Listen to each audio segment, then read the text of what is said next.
I'm Lauren with Pack Hacker, and in this video we're taking a detailed look at the RTIC Ice Lunch Bag, which I've been testing for the last 2 weeks. Let's dive in.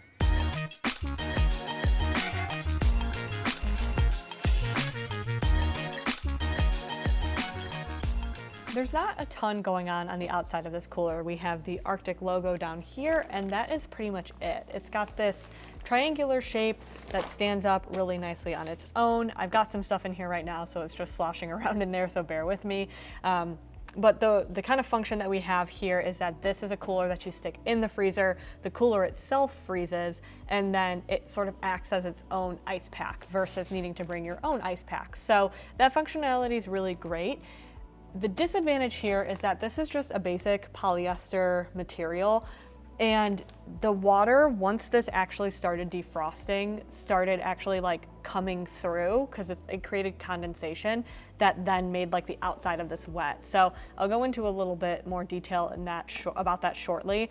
But in terms of like the rest of this construction, it does feel pretty well made. It's a really solid budget option, honestly. There's not like, you're not getting a ton of crazy features, but if you're looking for something to like keep your lunch cool, this is gonna be really great.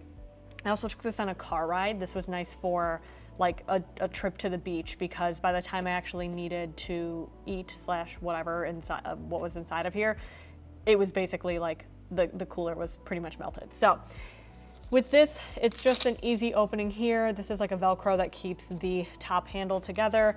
In this, it is full with, spoiler alert, 6 cans, and it holds perfectly fine. It's comfortable to carry. There's no like padding or anything, but I didn't really feel like it needed it, honestly. I'm not gonna be carrying this like crazy long distances. And then you've just got an unbranded zipper. The zipper pull has this kind of convenient like T shape down here zipper pull. It's just pretty easy to grip and open this thing. I don't love the unbranded zipper. It also is like the fact that it's not a AquaGuard or something like that to kind of help seal it.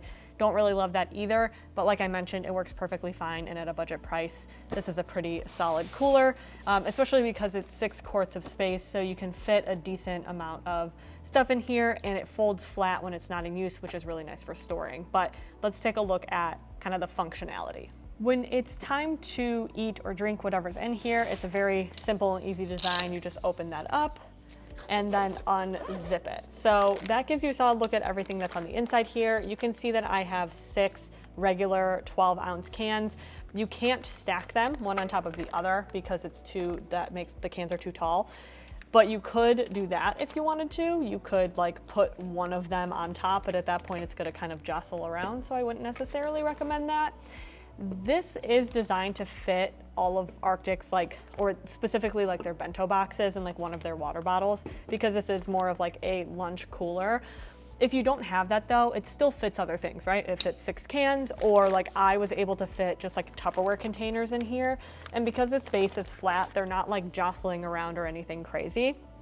And also because you don't have to put ice in here, because the actual cooler is like built into the walls of this, you're not losing space by putting ice in. So it does help in that sense.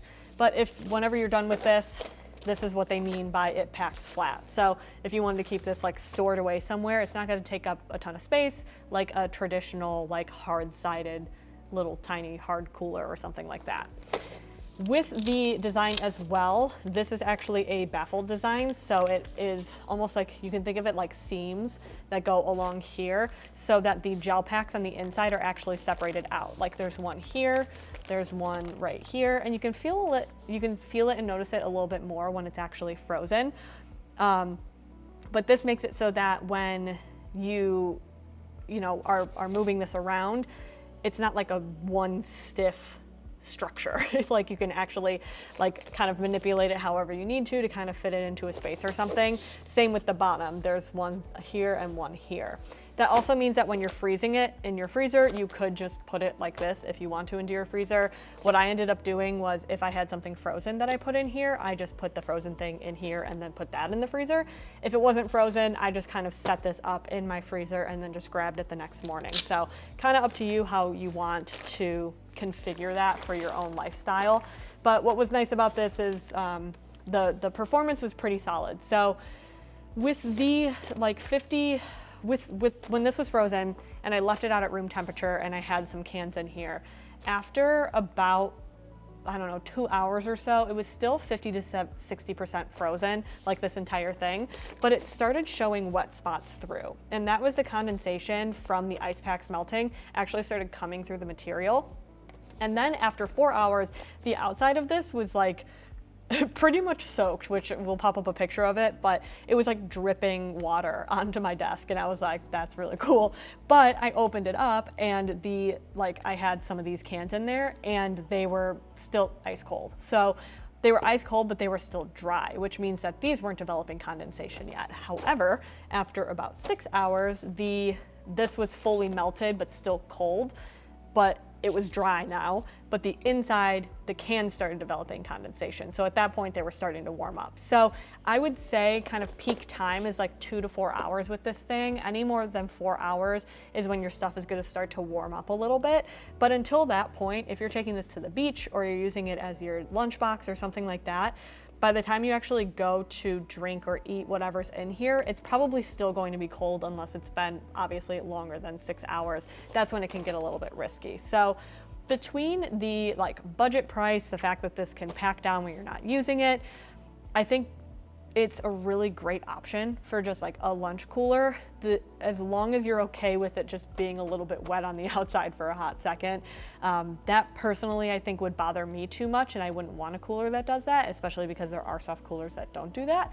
But if you like the fact that, it's built into the sides here and it's a little bit more portable and storable, then this is, I think, a really solid option, especially if you just want to see if you're going to use a cooler before you commit to something maybe a little bit more expensive. So there you have it, the RTIC Lunch Bag. Thanks for keeping it here at Pack Hacker, your guide to smarter travel, and we'll see you in the next one.